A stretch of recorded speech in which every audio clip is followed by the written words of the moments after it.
So it's time for another revelation from out of nowhere, brought to you by a surgeon.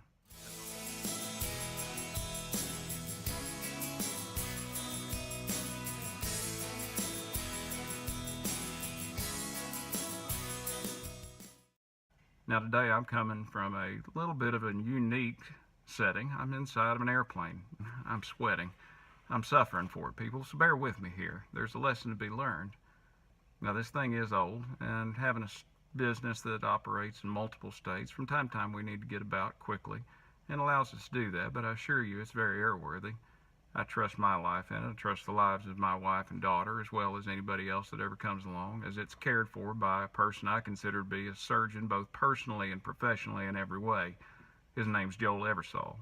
You can see him on our website, and I encourage you to go watch his video. It's very impacting. But today I want to talk to you about checklist. You see, every time we leave the ground, there's a checklist that needs to be gone through before we take off. It's important stuff. It's stuff that keeps the airplane in the air, make sure that the flight goes smoothly, nobody has a bad experience.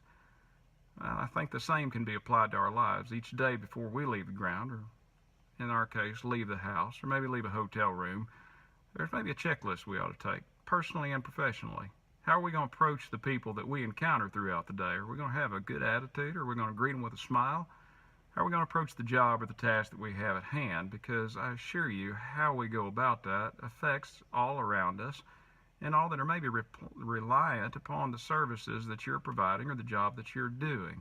That goes back into the skills and the talents and the ability and the choices we make that all add up to being a surgeon, which ultimately makes a positive difference in people's lives.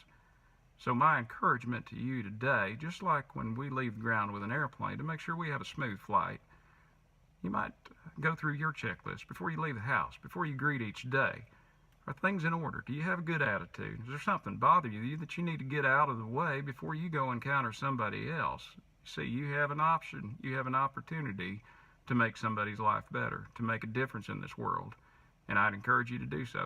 As always, we hope these make your day just a little bit better, give you something to think about, and maybe in some way make the lives of those around you just a little bit better as well, and ultimately the world we live in just a better place to be. I appreciate you spending your time with me.